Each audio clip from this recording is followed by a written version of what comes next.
Muchas gracias, doctor Antonio Zapata. Ahora le damos el pase al doctor Ezequiel Adamowski. Bueno, muy buenos días. Quiero empezar agradeciendo por esta invitación. Es un honor, un gusto estar aquí en Lima y en la Universidad Católica compartiendo este espacio con ustedes y con los colegas. Quiero agradecer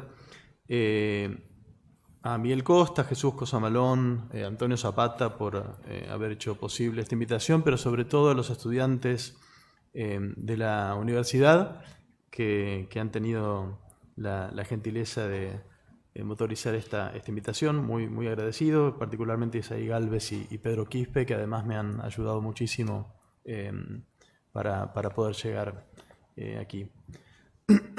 Quiero proponerles una presentación en torno de un aspecto menos conocido o menos estudiado del peronismo, que tiene que ver con su relación con las desigualdades étnico-raciales en Argentina, ¿no? El peronismo se ha estudiado muchísimo en lo que tiene que ver con su carácter de clase, ¿no? Su relación con las clases trabajadoras, su propio vocabulario que era un vocabulario muy de clase. Se ha estudiado también mucho el tipo de liderazgo de Perón y sus ideas. Quería entonces aprovechar para referir a este otro tema menos transitado, que además me parece una buena ocasión para visualizar un aspecto complementario al de los movimientos populares que recién nos relataba el profesor Zapata, que es que al mismo tiempo que hay aportes indudables e insoslayables de los líderes que los organizan, este tema que les voy a comentar permite ver también cuánto aportan los propios seguidores o las propias bases del movimiento a delinear sus recorridos y sus caracteres políticos, ¿no? Y de paso también una buena ocasión para reflexionar sobre las diferencias y posibilidades del archivo verbal, ¿no? Del lenguaje verbal y del lenguaje visual. Y si me queda algo de tiempo al final, quizás también sobre el archivo sonoro, las posibilidades que ofrece el archivo sonoro para pensar estas cuestiones, ¿no? Antes que nada, o primero, un breve contexto. Ustedes saben que Argentina es uno de los poquísimos países de nuestro continente cuyas élites han propuesto pensar como un país blanco y europeo, ¿no? Es Argentina, Costa Rica y no muchos más países cuyas narrativas de unificación nacional giran en torno de esa idea bastante curiosa de que son naciones no solo blancas de color, sino étnicamente europeas, es decir, naciones que han rechazado la idea del mestizaje, que es la idea predominante en las narrativas nacionales de todo el resto de la región, ¿no? Esta visión se empieza a imponer en Argentina a fines del siglo XIX y es lo que enseña no solo sus élites políticas e intelectuales, sino lo que se enseña en la escuela para los niños durante, diría yo, la totalidad o buena parte del siglo XX. Esta narrativa oficial propone la idea de que la enorme inmigración europea que llegó a la Argentina en la segunda mitad del siglo XIX terminó disolviendo en su torrente cualquier otra etnicidad o presencia cultural o de color no europeo, terminó volviéndolas irrelevantes, demográficamente irrelevantes, de modo tal que el pueblo argentino sería blanco y europeo. Por supuesto, esto es una fantasía. La sociedad argentina siempre ha sido y lo sigue siendo una sociedad donde hay colores diferentes y aportes étnicos también heterogéneos. Sin embargo, bueno, esta fue la narrativa oficial en torno de la nación, ¿no? Fue una narrativa. Ahora le voy a dar algunos ejemplos. Una narrativa que fue enormemente inestable desde un comienzo. Primero por la dificultad, por supuesto, de conciliarla con la realidad étnica y demográfica de nuestro país, que no reflejaba esa visión. Pero también porque las propias élites que la propusieron tenían grandes ambivalencias al respecto, ¿no? Si por un lado propusieron imaginar lo argentino como algo blanco y europeo, al mismo tiempo tenían serias dudas respecto de el bajo pueblo en la Argentina. Con mucha frecuencia desde comienzos del siglo XX tuvieron la tendencia a descalificar a las clases populares, particularmente cuando se movilizaban políticamente, apelando a insultos racistas, ¿no?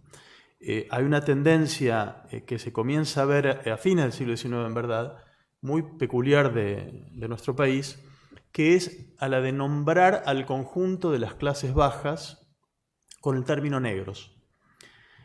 Nombrar ese conjunto de las clases bajas aplicando ese término sin importar que ese término caiga sobre cuerpos de tez morena o cuerpos de tez blanca. Alguien pobre es un negro porque esto funciona de una manera, digamos, metonímica. Se supone o se presupone que, ya que en el mundo popular hay heterogeneidad étnica y hay personas de tez morena, por contigüidad, digamos, por proximidad, alguien pobre de tez blanca puede ser nombrado como un negro. Por supuesto, era una forma o un intento de desacreditar a las clases populares. Se activó muy fuertemente con el primer gobierno democrático que tuvo la Argentina en 1916, el gobierno de Hipólito Yrigoyen, y fue absolutamente dominante, una nota muy dominante en el surgimiento del peronismo en 1945, también desacreditado muy fuertemente como un movimiento de negros o de cabecitas negras, ¿no?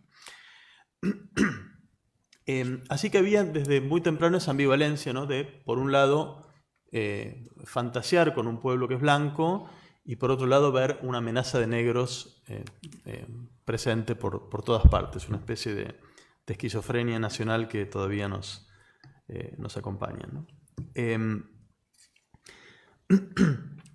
Voy a hacer un salto de 100 años para mostrarles un fenómeno más reciente que aparece en la década de 1980 y con más claridad en la década de 1990.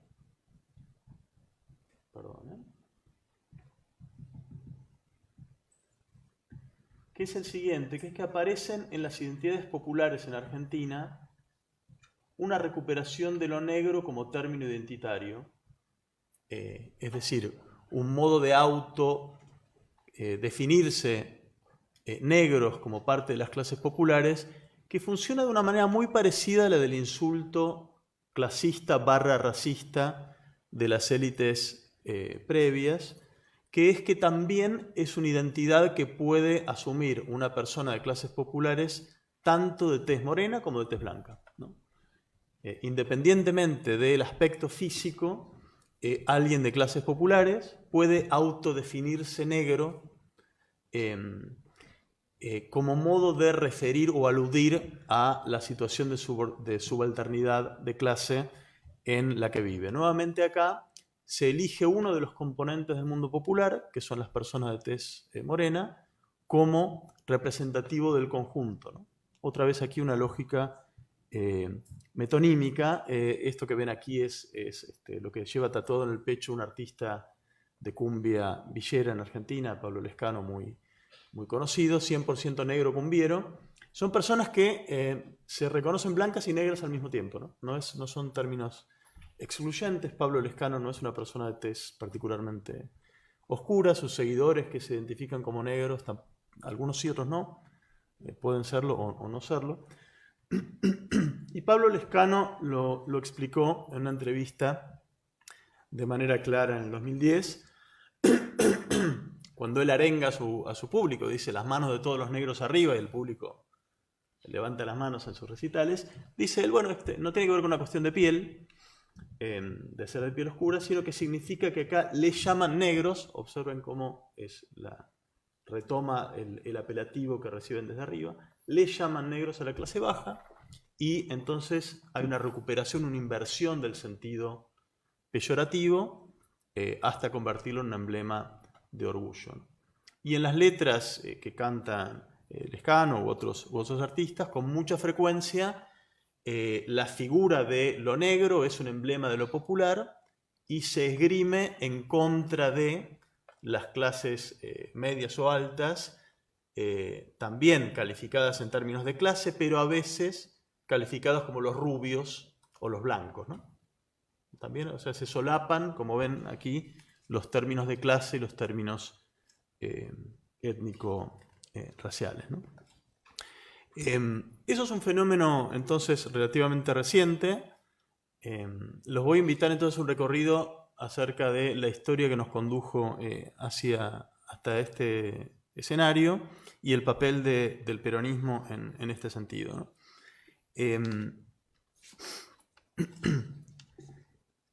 La presencia de esta narrativa oficial que nos invita a pensar la Argentina como blanca y europea ha sido un impedimento, una dificultad grande a la hora de reconocer que existen diferencias de clase en nuestro país montadas sobre diferencias étnico-raciales, ¿no? Si uno hace un muestreo de cómo luce la población más rica y cómo luce la población más pobre, en Argentina es lo mismo que en el resto de América Latina. Uno va a encontrar diferencias de fenotipo muy evidentes, ¿no? Los de arriba son blancos, los de abajo son, bueno, hay de todos los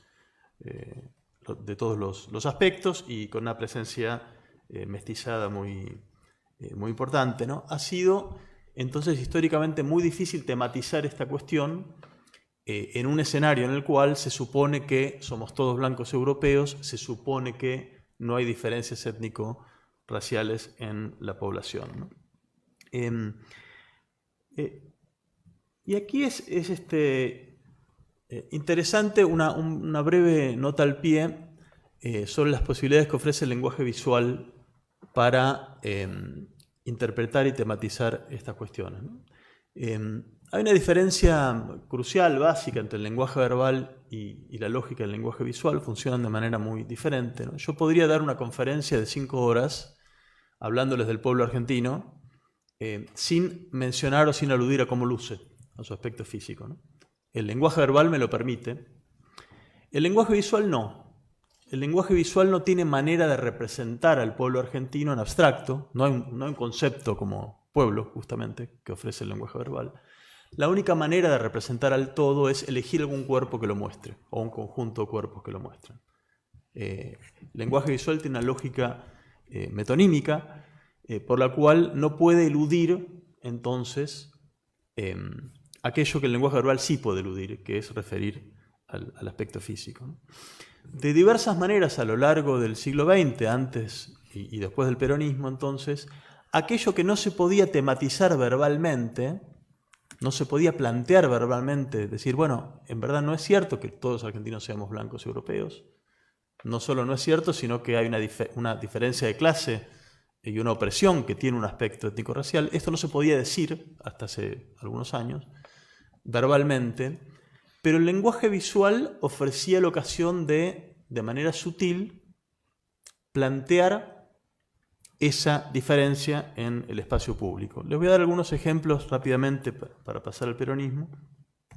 El culto al gaucho, ustedes saben, emblema de la argentinidad, con mucha frecuencia fue un ámbito para traficar visiones de lo argentino que reponían la presencia de lo no blanco como parte de la nación, ¿no? Aquí la fotografía que ven es la del elenco de una de las innumerables obras de teatro de tema gauchesco que había en la década de 1920, 1930, que muestran una cosa que sabemos que era muy común, que los actores se tiznaban el rostro para encarnar a la figura del gaucho, ¿no? Si el gaucho es síntesis de lo argentino, y si el cuerpo del gaucho es de tez morena, bueno, no hace falta atar muchos cabos para entonces ver que esto desestabilizaba el discurso de la Argentina blanca y europea. Hay innumerables ejemplos en las artes visuales de consumo popular. Esto es de Florencio Molina Campos, un artista que dibujaba para almanaques que se colgaban en los almacenes en todo el país, un artista popular, de consumo popular, que con muchísima frecuencia dibujaba a sus gauchos eligiendo aspectos físicos no blancos, como en este caso. El lenguaje visual entonces repone, en las décadas de 1920 y 1930, visiones del pueblo argentino que muestran su heterogeneidad étnico-racial, al mismo tiempo que en la escuela los niños están aprendiendo que somos todos blancos europeos. Verbalmente nadie lo está diciendo, nadie está contradiciendo esta visión oficial, pero sí a través del lenguaje visual, ¿no? Hay algunas otras, lo paso rápidamente, así tenemos tiempo, pero también en el carnaval hay una cantidad de juegos que reponen la presencia de lo afro-argentino como parte de la nación. Aquí tienen una comparsa que combinaba negros con blancos que se tiznaban de negro y tocaban candombe y reponían entonces ese legado cultural en los carnavales. Y algo muy interesante, el archivo sonoro, en este caso, también repone sonoridades de consumo muy intenso en la cultura argentina de raíz afro-argentina o afrodescendiente, ¿no? Por ejemplo, en el propio tango, que tiene esa raíz, o en el furor que hubo por ritmos como la milonga o el candombe en las décadas de 1930 y 1940, ¿no? Es decir, verbalmente de estos temas no se hablan, somos todos blancos europeos, visual y sonoramente aparecen elementos disidentes o disruptivos respecto de esta idea, ¿no? El peronismo como movimiento político, si uno se atiene al lenguaje verbal, en su época clásica, me refiero 1945-1955, no puso en cuestión esta visión de la Argentina blanca y europea. Perón también sostenía que el pueblo argentino no tenía divisiones étnicas ni de razas, que estaba unificado, y no puso en cuestión esta visión de que éramos un pueblo blanco y europeo. Sin embargo, durante los años del peronismo, sobre todo por aporte de más bien militantes de tercer o cuarto nivel, ninguna de las figuras principales, pero sí más abajo, este tema comenzó a tematizarse con mayor intensidad. Aquí les pongo, bueno, no les va a decir mucho, quizás este es Cipriano Reyes, uno de los organizadores sindicales que gestionó la movilización del 17 de octubre de 1945, un trabajador de la carne, el mismo mestizo y de tez morena. Él sí hablaba abiertamente, de manera muy sutil y cuidadosa, pero él hablaba en sus discursos de estas cuestiones. Este otro es Buenaventura Luna, un folclorista que fue militante peronista, que también comenzó a hablar de la división entre blancos y morochos, como decía él, en la Argentina, pero fuera de estas figuras muy de base, verbalmente no se tematizaba. Sin embargo, comienza a haber con mayor intensidad en estos años un uso de las imágenes para reponer estas tensiones étnico-raciales que marcaban a nuestra sociedad, ¿no? En alguna de las cartelerías oficial aparecen representado el pueblo trabajador, en este caso rural, a su izquierda y urbano a la derecha, artistas que utilizan o deciden utilizar cuerpos de aspecto mestizo para representar la nación, ¿no? Una nota de contexto para ustedes, aquí en el Perú quizás no les suene nada extraño, pero si uno ve el paisaje visual de la Argentina de estos años, los cuerpos que representaban lo argentino eran invariablemente cuerpos de aspecto europeo, ¿no? Todas las imágenes de cuerpos argentinos que había en la prensa, en las revistas y demás, salvo estas que les mostré previamente de gauchos y demás, eran de cuerpos blancos europeos. La mayor parte del lenguaje visual del peronismo es de cuerpos blancos europeos. Sin embargo, comienzan a aparecer figuras de este tipo. Otro ejemplo interesante, esto es una tira cómica que aparecía en una revista llamada Mundo Peronista, que como imaginarán era la revista del peronismo. Tenía esta tira cómica o de humor gráfico, Chispita y Grillito se llamaba, que era básicamente una pandilla de niños, el argumento, ¿no? Aparecía todas las semanas, una pandilla de niños que se dedicaba a desenmascarar complots de antiperonistas, ¿no? Ese era el argumento habitual. Y en esta pandilla de niños siempre aparecía este niño negro que ven a la izquierda. Nunca habla, pero está allí. está colocado allí como parte de ese pueblo infantil peronista que representa entonces la Argentina del futuro. Como código visual también interesante, ¿no? En las pocas veces en que en la cultura visual argentina aparecían negros, era normalmente gente muy anciana en historias que hablaban de, ¿no?, el último representante, ¿no?, el último que queda, ¿no? Colocando entonces la presencia de lo afroargentino en un pasado remoto, ¿no?, ya en desaparición o ya casi desaparecido. Esto es lo contrario, los niños simbolizan el futuro. Es un cuerpo infantil, es decir, este cuerpo entonces es el cuerpo del futuro, no del pasado. Y esto entonces aparece aquí tematizado visualmente. Y otros ejemplos, bueno, podría darles algunos otros, como este ejemplo interesante en el cual este artista, también en una revista peronista, plantea un encuentro transhistórico entre el pueblo de la independencia, ¿no?, el de 1810, y el pueblo peronista, ¿no?, con la idea de que están conectados en una misma misión histórica.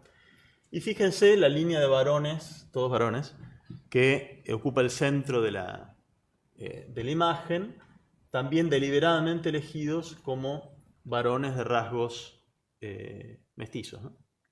Es decir, el lenguaje verbal no hablaba de estos temas todavía, el lenguaje visual comienza a insistir con mayor frecuencia en estas cuestiones.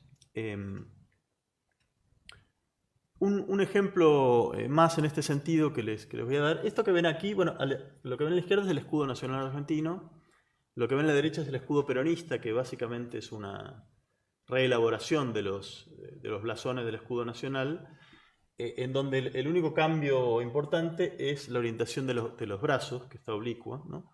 En el escudo nacional, brazos horizontales representan la igualdad abstracta de los ciudadanos ante la ley.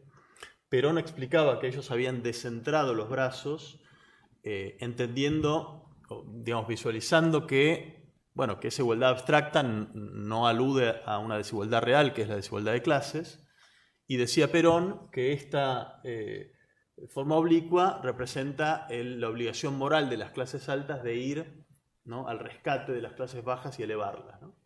Eso es como explicaba Perón este emblema.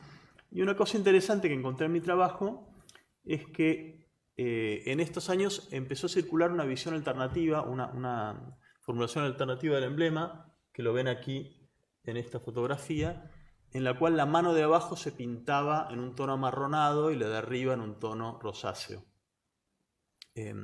No hay textos que nos expliquen ni quién ni por qué alteró el escudo oficial con este matiz, pero bueno, se pueden interpretar allí que entonces la expectativa de reconciliación de clase es también una expectativa de reconciliación de los colores, ¿no?, o de las diferencias étnicas. ¿Cómo vengo de tiempo? Mal, ¿no? ¿Cómo? ¿20 minutos tengo? Ah, bueno, un montón. Bueno, tengo 20 minutos entonces. Otro aspecto alusivo interesante de estos años anteriores es que también el lenguaje sonoro está aludiendo a estas tensiones y diferencias a las que estoy refiriendo, ¿no? Uno de los emblemas más poderosos del peronismo es el bombo. No sé si lo han escuchado, han visto manifestaciones peronistas. El bombo es un emblema de las manifestaciones populares aportado por el peronismo.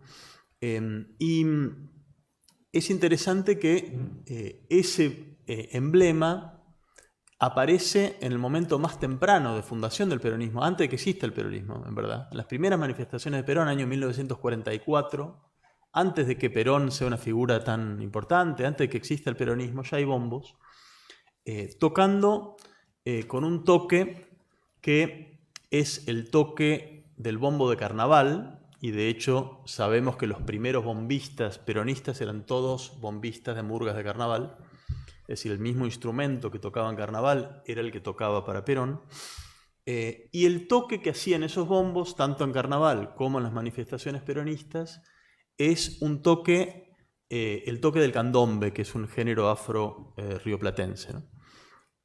Ese sonido, esa sonoridad, fue inmediatamente interpretada por los antiperonistas como prueba irrefutable de que el peronismo era una cosa de negros, ¿no? Y fue parte del discurso de descalificación del peronismo, utilizar o advertir sobre ese sonido como un sonido ominoso que caracterizaba el conjunto del movimiento, ¿no? Mucho antes de que los peronistas tomen al bombo como un emblema propio, los antiperonistas habían identificado que ese sonido era determinante, ¿no? Característico, típico del peronismo, y que tenía ese contenido racial, ¿no? Los peronistas mucho tiempo después hacen propio ese emblema, no todavía o apenas iniciando en la época del peronismo clásico, y cuando lo hagan propio también van a coincidir en este diagnóstico de los antiperonistas de que el bombo aporta una sonoridad no blanca, solo que los peronistas lo van a tomar como signo de orgullo, ¿no? Como signo de el carácter o el arraigambre verdaderamente popular de su movimiento, ¿no? Lo cierto es que antes de 1955, la época del peronismo clásico, prácticamente nadie habla verbalmente de estas cuestiones. No es un tema del cual se discuta públicamente. Y es muy sintomático, muy significativo, que apenas derrocan a Perón en el año 55, explota como tema de debate público el racismo en Argentina, ¿no? Casi de un día para otro. De la nada, de este tema no se habla en absoluto, de la nada pasa a ser un tema absolutamente dominante del debate político-intelectual en la segunda mitad de la década del 50 y en las décadas siguientes, ¿no? Con lo cual no es descabellado interpretar que aquello que el lenguaje visual y sonoro permitían tematizar antes de 1955, ¿no? En un contexto muy adverso porque era difícil poner en cuestión la visión de la Argentina blanca y europea, el lenguaje visual, el lenguaje sonoro anticipan estas discusiones a las cuales llega el lenguaje verbal poco después, ¿no?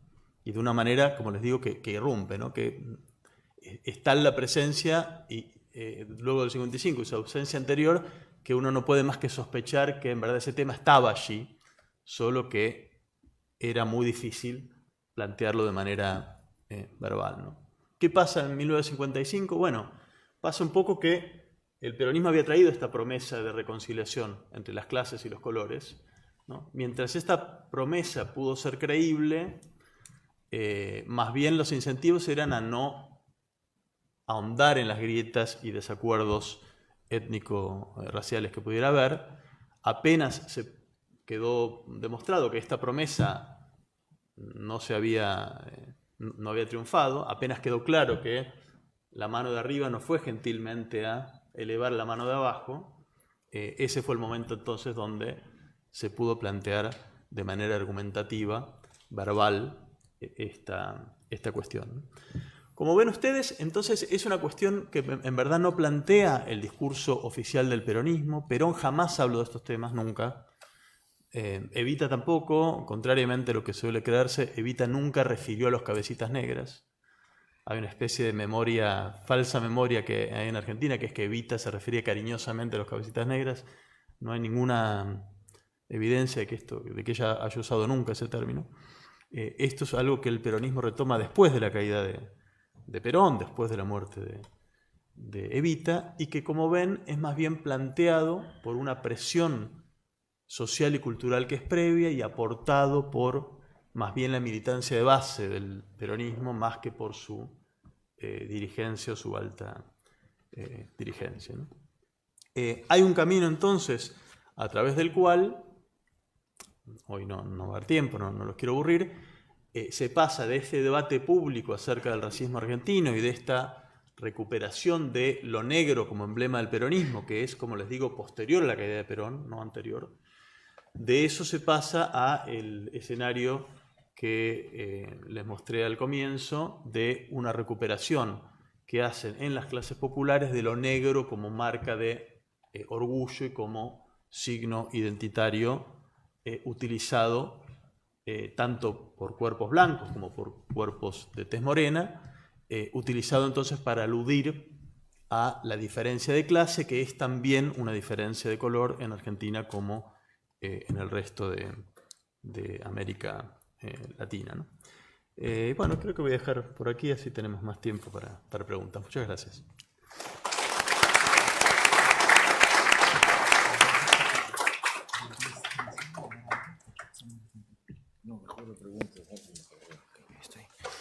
Muchas gracias, doctor Ezequiel Adamowski, por la presentación.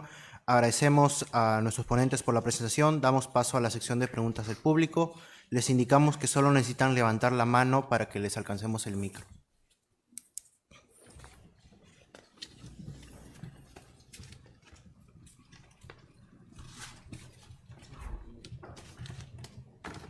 ¿Quién levantó la mano?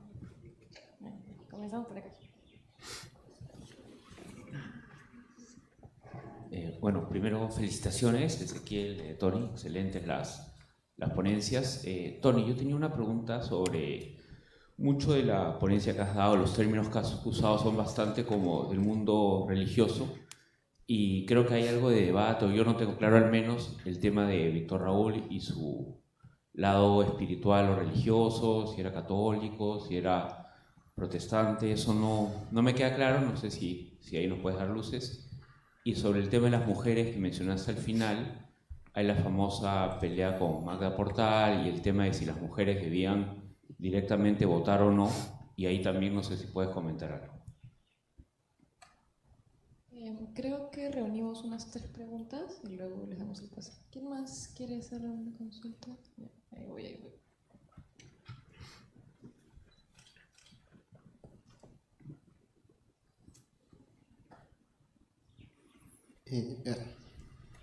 Buenos días, Antonio Zapata y Ezequiel Adamowski.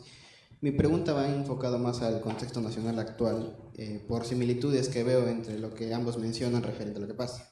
El tema que hablamos, que yo refiero es actualmente en el Perú Antauro Humala, que presenta ciertas características que he visto, al menos en lo que menciona el APRA, donde incluso en una entrevista de hace unas semanas menciona de que quiere ver también, igual que el APRA, la democracia como un camino para llegar al poder y con esto hacer la revolución, y además de la propuesta entre cobrizos y blancos, que también habla mucho de esta etnicidad que caracteriza al menos Argentina, y cómo está ahondando en un tema controversial en nuestro país. O sea, este personaje y su partido Alianza Nacional, donde cada vez está abriendo su discurso para adquirir cada vez más votantes y ya eliminando un poco estas ideas racistas, pero siguen en esta base. Quisiera saber su opinión respecto a si encuentran similitudes, al menos a su partido, con lo que sería el APRA, y su opinión respecto de Ezequiel sobre su propuesta étnica de cobrizos y blancos en comparativa con lo que sería la Argentina actual. Gracias.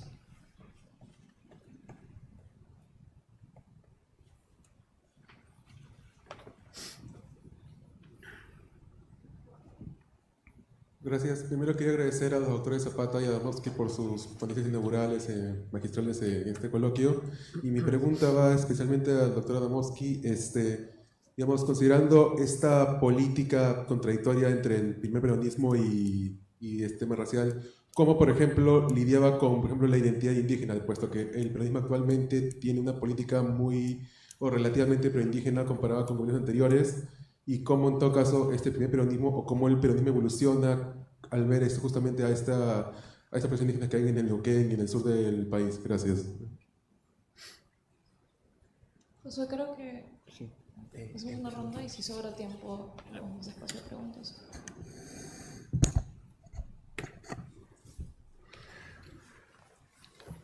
Bueno,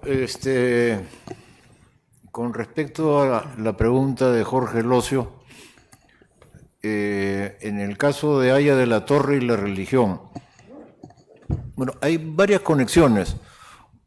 Una primera es el protestantismo, en el sentido que cuando siendo joven y estudiante de la Universidad de San Marcos, trabajaba en un colegio protestante en Lima, un famoso colegio, el San Andrés, ¿no?, que hasta ahora existe, que a la época había sido puesto en marcha por un pastor, el pastor, alguien muy conocido también, John Mackay.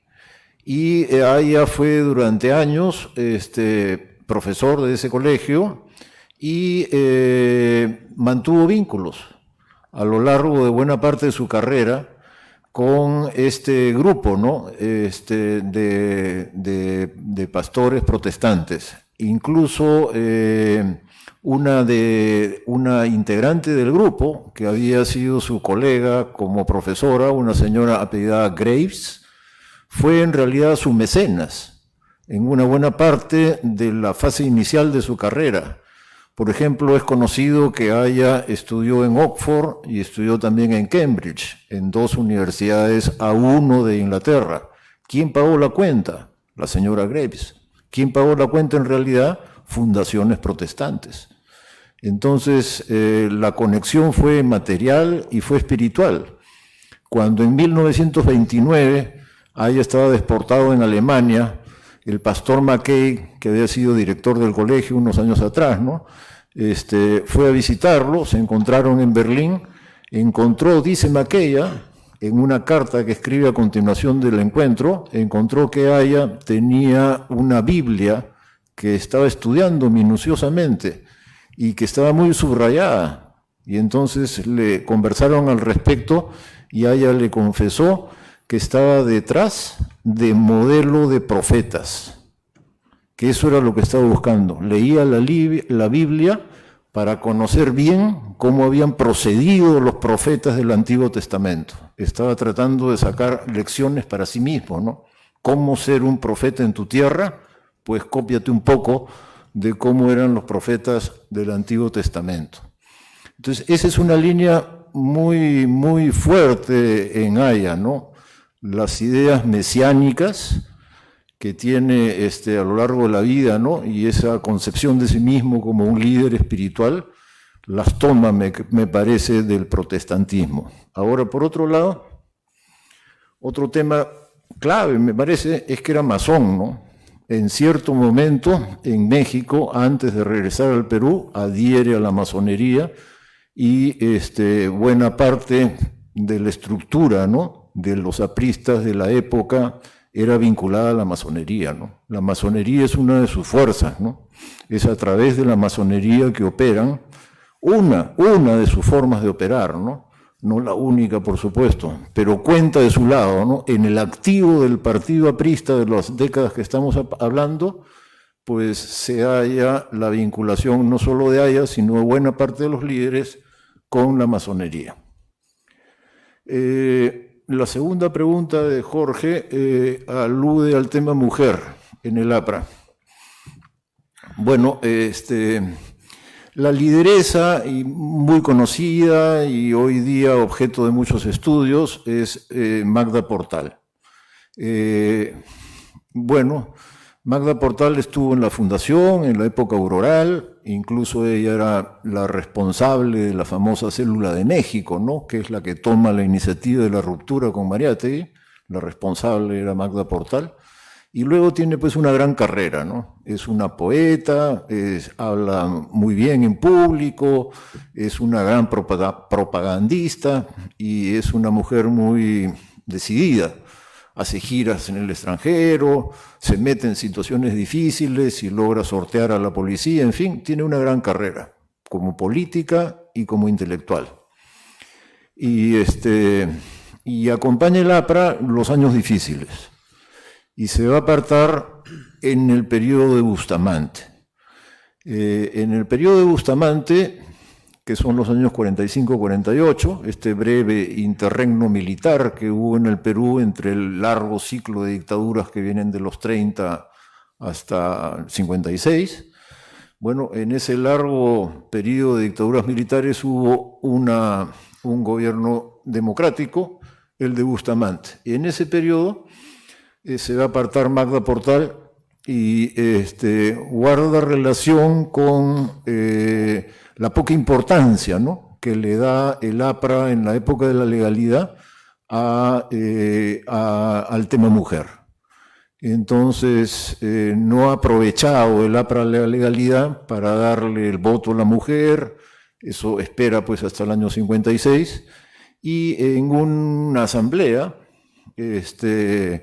Magda Portal insiste en su punto de vista y Haya, que presidía, le quita la palabra y le dice algo así como muy machista, ¿no? Las mujeres no tienen voto, ya cállate, ¿no? Entonces, no importas. A raíz de eso viene la renuncia, luego viene el golpe de Odría y en ese momento Magda Portal, bueno, sufre una gran conmoción, entre otras personal, ¿no? Su hija se suicida. Y bueno, en esas circunstancias condena al APRA, que está perseguida por Odría, y los apristas le agarraron una cólera tremenda, ¿no? Y a tal grado que en las obras completas de Haya, publicadas en vida de Haya, Haya retiró un artículo que había escrito años antes, ¿no? De elogios a Magda Portal como poeta y como militante. Uno de los pocos artículos de Haya que alaba a alguna otra persona es este artículo sobre Magda Portal, y fue retirado explícitamente de sus obras completas por Víctor Raúl por lo que había ocurrido, ¿no? Entonces a Magda Portal los apristas le agarraron una bronca tremenda. Un último punto sobre el tema mujer es el siguiente. En la Constitución del 33, el tema mujer, cuando se discutió si la mujer debía tener derecho a voto o no, los apristas, y Magda Portal entre ellos, no fueron consecuentes con el voto de la mujer, ¿eh? En realidad sustentaron que el voto de la mujer debía ser un voto calificado, y esto significaba solo la mujer trabajadora, que el argumento era que la mujer que se dedicaba a su casa era una mujer conservadora, que era una mujer que obedecía a los curas de la iglesia, que obedecía al sacerdote, y que ese voto sería un voto conservador, de derechas. Y que el APRA más bien propugnaba, ¿no? Que la mujer trabajadora, la mujer que salía al mercado a vender, la mujer que era profesional, la mujer que era empleada, cualquier mujer trabajadora, esa sí tuviera derecho a voto. Entonces, ni Magda Portal ni el APRA fueron consecuentes con el voto irrestricto a la mujer cuando tuvieron oportunidad. Bueno, ese es el punto. Y la segunda pregunta, entiendo un estudiante arequipeño, ¿no? ¿Sí? Bueno, del amigo de Arequipa, sobre Humala. Aprovecho la pregunta que me parece interesante para tratar el tema étnico, que ha sido como el eje de la intervención del doctor Adamowski. Brevemente, ¿no? Mi idea es la siguiente, ¿no? Mire, en el Perú, después de la derrota en la Guerra del Pacífico, cuando las generaciones de intelectuales inmediatamente a continuación de la derrota evalúan las responsabilidades, más de uno pone el acento en el siguiente tema. Mientras que Chile es un país homogéneo o más homogéneo que el Perú y más compacto, el Perú es un país desintegrado y es un país muy heterogéneo, muy fragmentado, muy desigual. Los oficiales hablan castellano, la tropa habla quechua. ¿Cómo vamos a hacer en una circunstancia así? Y bueno, estas reflexiones conducen a la propuesta del mestizo. Es necesario homogenizar el país. Y para salir, ¿no?, de las condiciones que nos han llevado a la derrota, es preciso pues, que el país se unifique en torno a un prototipo. Un prototipo en la época es un prototipo étnico. Y ese prototipo es el mestizo, ¿no? A partir de ahí, y esto es comienzo del siglo XX, el tema del mestizo recorre todo el siglo.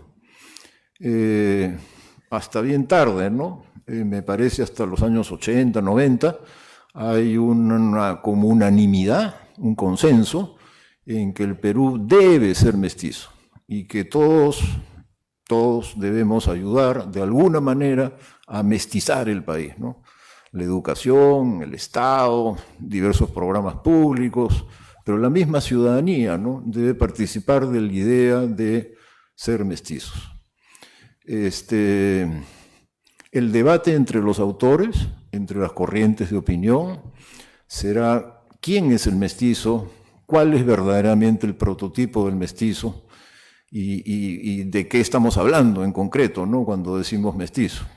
Por ejemplo, José de la Ribagüero, ¿no?, uno de los más importantes intelectuales de esta universidad, José de la Ribagüero postula la siguiente idea, que el mestizo es carne y músculo del indio y alma de occidental. Entonces está aceptando, ¿no?, en la idea de que aquí no vendrán blancos, aquí no se trata de importar alemanes, aquí no habrá gran inmigración blanca como ha habido en Argentina, en Uruguay, aquí carne y músculo indio. Pero se trata de la mente, ¿no?, de cambiar la mente, de no hacerlo de mente indígena, sino hacerlo de mente occidental, blanca y cristiana. Y esa es la labor de la educación. Ahí tienen una propuesta. Y así habrán propuestas de signos distintos, hasta contrarios, ¿no? Pero todas las propuestas que hubo durante buena parte del siglo XX coinciden en promover el mestizo. O casi todas, ¿no? Ahí tenemos los indigenistas, o sobre todo algunos indigenistas radicales que van a estar en contra de esta idea, pero buena parte. Y hablando específicamente del APRA, el APRA es muy mestizo, ¿no? El APRA es chola. En el debate que se llama debate del indigenismo que tuvo Mariátegui el año 27, el antagonista de Mariátegui fue Luis Alberto Sánchez, quien todavía no era aprista, ¿no? Luis Alberto Sánchez va a ser aprista desde el comienzo de los 30. El año 27 no era aprista y no se pueden tomar sus posiciones como posiciones del APRA, pero fue uno de los más importantes lugartenientes de Víctor Raúl a lo largo de su vida y de alguna manera sus ideas anticipan lo que luego es el planteamiento semioficial del APRA, ¿no?, al respecto. Y el punto de Sánchez contra Mariátegui son dos, ¿no? Uno, primero, el Perú integral, y ahí está diciendo mestizo, ¿no? Integral, no blanco, no negro, no indio, integral. Integral está queriendo decir la mezcla. Y su segundo punto es cholo, explícitamente.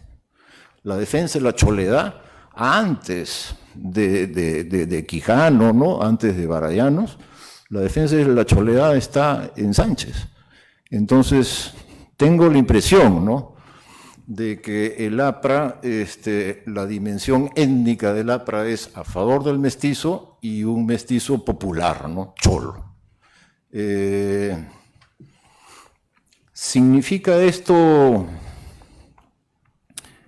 que en el APRA no hubo sectores campesinos? No, sino que la mayor parte de los sectores campesinos que integraron el APRA eran campesinos costeños, como los cañeros, hablantes de español, ¿no?, castellano hablantes, como los cañeros del norte y también como los algodoneros. Buena parte de los yanaconas, Ica, han sido bases muy, muy apristas en este periodo, ¿no? Entonces, lo que es extraño al APRA es lo indígena propiamente, ¿no? Si uno compara la experiencia comunista con la experiencia aprista, uno puede sintetizarla en una idea muy precisa. Y esta es la siguiente, ¿no? En el CEN del APRA, en la dirección del APRA, no creo que nunca se haya hablado quechua. Mientras que en los partidos de izquierda, los partidos de marxistas, siempre se hablaba quechua en el Comité Central, ¿no? Algunos hablaban quechua, ¿no? Entonces, representación de indígenas en la izquierda marxista, sí, ¿no? En el APRA no, no. El APRA es chola, el APRA es popular, sobre todo urbana, y si entendemos su dimensión rural, es más bien campesinado, ¿no? Antes que comunero, ¿no? Bueno, en una comparación que es la que nos plantea la pregunta con Antauro de hoy en día, yo diría que la comparación es un poco forzada en el sentido de que lo predominante de Antauro, más que el discurso étnico, es la dimensión militar, ¿no? O sea, Antauro en nuestra mente es un comandante retirado, ¿no? Y los suyos son pues los reservistas, ¿no? Entonces la idea de lo militar cruza, ¿no?, el proyecto de Antauro, mientras que en estos partidos que estamos hablando de décadas anteriores, el APRA, un poco la izquierda que empezó a hablar ahora, son partidos muy civiles, ¿no?, muy antimilitaristas. Y en todo caso la dimensión esa de una fuerza militar no está presente, ¿no? Quizás son civiles que organizan fuerzas paramilitares, ¿no? El APRA tenía sus búfalos, pero no es el ejército, como identificamos, creo, la figura de Humala. Bueno, yo hasta aquí, ya dado que Rodrigo le preguntó a Ezequiel, muchas gracias.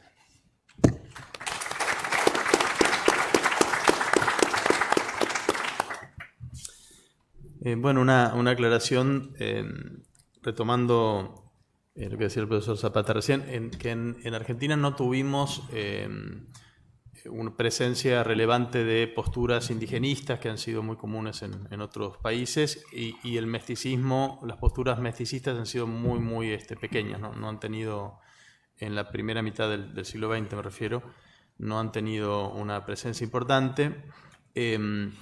Por supuesto, nadie ignoraba, a pesar del discurso de la Argentina blanca europea, nadie ignoraba que había comunidades indígenas en los márgenes del país, en las zonas más remotas, normalmente consideradas como grupos más bien ajenos a la nación, que había que incorporar, ¿no? La política oficial respecto de esas comunidades tiene un cambio relevante en época de Perón. Hay un cambio de nombre que es muy significativo, que es que la repartición oficial que se dedicaba de los asuntos indígenas se llamaba, era una secretaría de reducción de indígenas, y Perón la redenomina como una secretaría de asistencia, ¿no? Hay un cambio en el sentido de las políticas públicas. Hay políticas de asistencia mayor a comunidades indígenas en tiempos del peronismo clásico, sin que cambie el discurso, como les decía, respecto del lugar que tenían esas comunidades en la nación, ¿no? Es más bien un discurso paternalista de asistencia, pero no de reconocimiento de una diferencia cultural constitutiva de la nación argentina. Eso va a llegar mucho después. En verdad, eso llegó solo con la Constitución, la reforma constitucional de 1994 en nuestro país, que es la que reconoce la preexistencia de los pueblos originarios y les otorga derechos a tierra, pero también a una identidad cultural y al reconocimiento, ¿no?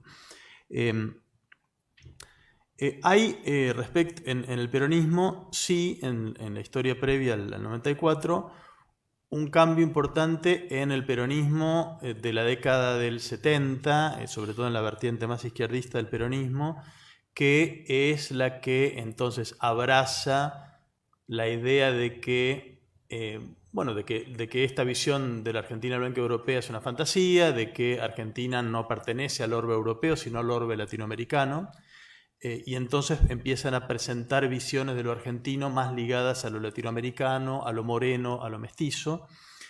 Allí sí hay, por parte de la militancia más de izquierda del peronismo, un cambio en el modo en que se visualiza la nación, pero este cambio, insisto, no estaba en la época del peronismo clásico, ¿no? Y respecto de la etnicidad en la Argentina actual, bueno, continúa la verdad que esa esquizofrenia de las que les hablé refiriendo a comienzos del siglo XX, continúa muy presente. hay una puja bastante constante que cada vez se radicaliza un poco más, me da la impresión, entre quienes insisten en imaginar a Argentina como un país blanco europeo y quienes proponen otras visiones, ¿no? La Constitución del 94, como les decía, reconoce a las comunidades indígenas. El clima político y cultural de la década del 90 contribuyó a que se refuercen las militancias de pueblos originarios y a todo un proceso de reetnización, es decir, de recuperación de el orgullo en sus propias culturas, a veces recuperación de las lenguas que se estaban perdiendo. Y también a fines de la década de 1990 hay un resurgimiento, después de casi 100 años de ausencia, de una militancia afro-argentina, de grupos más bien pequeños, pero visibles, de militancia afro-argentina. La última novedad en este sentido es la aparición en 2019 del grupo antirracista que hoy tiene mayor visibilidad en nuestro país, que se llama Identidad Marrón, que es justamente un grupo que apunta a una lucha antirracista que no está anclada en una minoría, en una comunidad minoritaria, como pudiera ser un pueblo originario o afrodescendiente, sino que apela justamente a la mayoría mestiza y de tez amarronada que componen las clases populares en Argentina, muchas cuyos miembros no tienen referencias étnicas particulares, no tienen una memoria étnica, no saben de qué grupo étnico les viene la tez amarronada que tienen, lo pueden sospechar, pero no es que tienen una memoria transmitida familiarmente. Esta militancia, por supuesto, activa una reacción racista de los que siguen sosteniendo la fantasía de la Argentina blanca y europea, y se plasma en la vida política de maneras tristísimas y a la vez graciosas, que es que cuando han cambiado los gobiernos últimamente, si uno ve toda la producción audiovisual de representación de lo argentino, ¿no? Los videos que se produjeron para los 2 bicentenarios de nuestro país, por ejemplo, o los videos que se producen para el cierre de la programación de TV, junto al himno nacional se proyecta un video que se supone que representa lo argentino. Es muy divertido y tristísimo, pero también muy divertido de ver cómo se pasó, por ejemplo, de videos que muestran lo argentino encarnado en cuerpo de tez morena y rasgos mestizos en la época de los Kirchner, ¿no? Y cambió el gobierno de Macri y de pronto los videos eran todos rubios, de una manera bastante perturbadora. Cambiaron los cuerpos que representaban lo argentino, ¿no?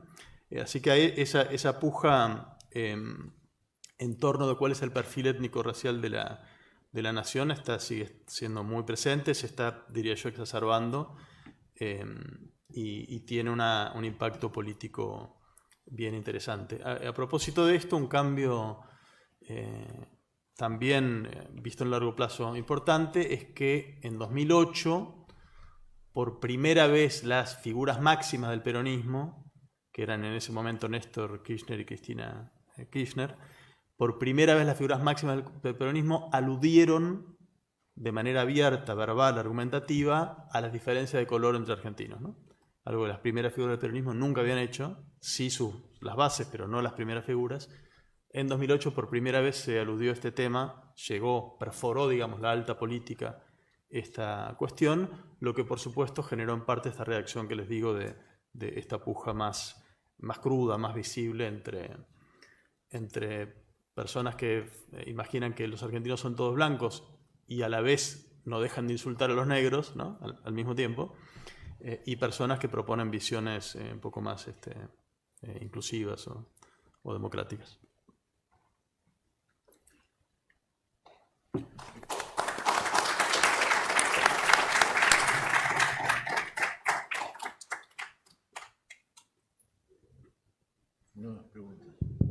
¿Alguien tiene alguna otra pregunta? Tenemos un poquito de tiempo. ¿Sí?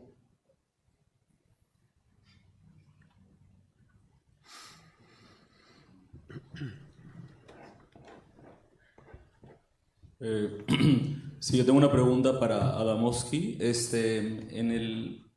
Me intriga esto de la imagen del gaucho, ya que los actores, digamos, se tiznaban la cara. Yo me pregunto si es que, bueno, por lo que yo sé, lo poco que sé de Argentina, en la propaganda audiovisual, como usted mencionó, siempre se revalora esta imagen del gaucho, ¿no? Digo, como una imagen legendaria, pero yo me pongo a pensar si es que se comenzó a revalorar debido a este diálogo que existió en el peronismo o si fue más como un uso de su imagen para venta de productos. Por ejemplo, me hace recordar quizás Estados Unidos cuando usan la imagen de lo que ellos llaman, ¿no?, Native American, con plumas, como si fuera un jefe, para vender cigarros, por ejemplo. Me pregunto si es que se usó a los gauchos algo así o fue más producto de este diálogo, ¿no?, inclusivo. Gracias. Una más, me parece. Ya. Y ahí cerramos.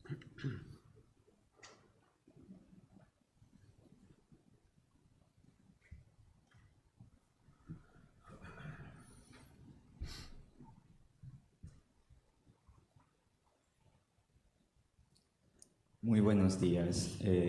Una pregunta para el doctor Zapata. ¿Cómo hicieron los dirigentes apristas para mantener a la militancia de bases a pesar de los cambios radicales en el pensamiento de Víctor Raúl y su posición con Estados Unidos y la oligarquía peruana? Muchas gracias.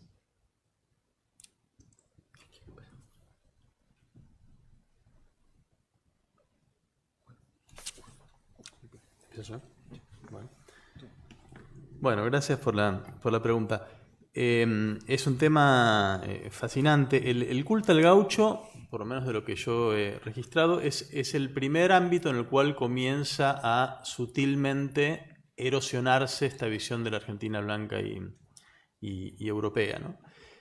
Un dato de contexto: para las élites que condujeron la organización nacional en la década de 1840, 50, 1860, la figura del gaucho es la figura de la barbarie que hay que dejar atrás, ¿no? La visión de europeizar las costumbres incluía o presuponía la idea de dejar atrás la Argentina de gauchos, donde los gauchos estaban en montonera peleando, conducidos por caudillos, ¿no? Esa figura del gaucho asociada a la barbarie es interesante, que termina, es bastante curioso que en el comienzo del siglo XX, y en verdad en la década de 1930, el Estado argentino termina construyendo un culto nacional en torno de la figura del gaucho que termina siendo emblema de lo argentino, ¿no? Fíjense cómo se pasa en poco menos de un siglo de gaucho, emblema de la barbarie, a gaucho, encarnación del argentino. Quien propuso este culto al gaucho fue un intelectual, Leopoldo Lugones, en 1913, pero en verdad esa propuesta está muy fuertemente condicionada por el hecho de que desde 1880, por poner una fecha, el gaucho rebelde se había convertido en un héroe popular, en un emblema popular, un emblema de las clases bajas, ¿no? El culto al gaucho se inició por una fruición entre las clases populares, tanto nativas como inmigratorias, por las historias de gauchos rebeldes. Y es esa fascinación por la historia del gaucho rebelde lo que de alguna manera fuerza a las élites a reconocer que esto es un emblema de lo argentino, y al Estado, que es el último en llegar, a instituir este culto estatal a la figura del gaucho. Y es muy interesante en esta puja entre, ¿no?, la cultura popular y la cultura de élite, que desde muy temprano la admiración por el gaucho, como el gaucho rebelde, como héroe vengador o justiciero popular, digamos, ¿no? Es el gaucho que anda, ¿no?, que anda enfrentándose a cuchillo con las figuras de la autoridad, con las figuras estatales, ¿no?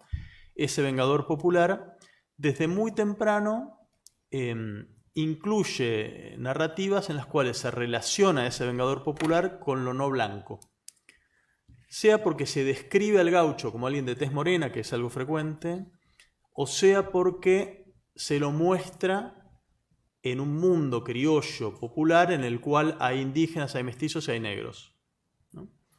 Esta visión de lo popular, de lo argentino que plantean las historias de gaucho, entra en disonancia respecto de las ideas de lo argentino como algo blanco y europeo desde muy temprano. Y es muy gracioso que cuando el Estado adopta la figura del gaucho como emblema, ahí ya hay un combate abierto para definir cómo es el cuerpo del gaucho. Mientras que en las visiones populares, como esta que vieron del teatro, con mucha insistencia se describe ese cuerpo como un cuerpo mestizo, como un cuerpo, como mínimo, no del todo blanco, y a veces hasta incluso negro, como vieron. En los discursos oficiales se plantea la idea, también fantasiosa, de que en verdad los gauchos nunca se habían mezclado con indígenas, eran descendientes directos de los conquistadores españoles y por lo tanto blancos europeos, ¿no? En la primera sala dedicada a gauchos que hubo en un museo argentino en la década de 1930, decía eso, uno de los carteles decía que el gaucho muy rara vez se había mestizado con la población aborigen, lo cual es un disparate, no resiste el menor análisis, pero como ven, ya que el gaucho, el cuerpo del gaucho representaba lo argentino, había una puja para definir cómo era ese cuerpo, ¿no? Quien recupera al gaucho y lo propone como emblema nacional, Leopoldo Lugones, tiene que hacer grandes malabares porque él sabe que ese cuerpo no es un cuerpo blanco.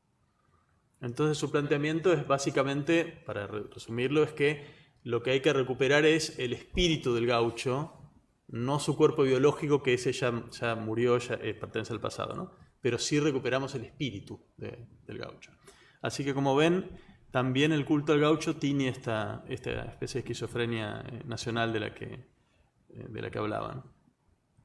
Es decir, en síntesis no tiene mucho que ver con el peronismo, es muy anterior esta puja, ¿no? El peronismo también contribuye o participa, se refuerzan un poco en tiempo del peronismo la asociación entre el gaucho y lo no blanco, ¿no? Pero no es algo que aporte el peronismo, ya venía desde mucho antes.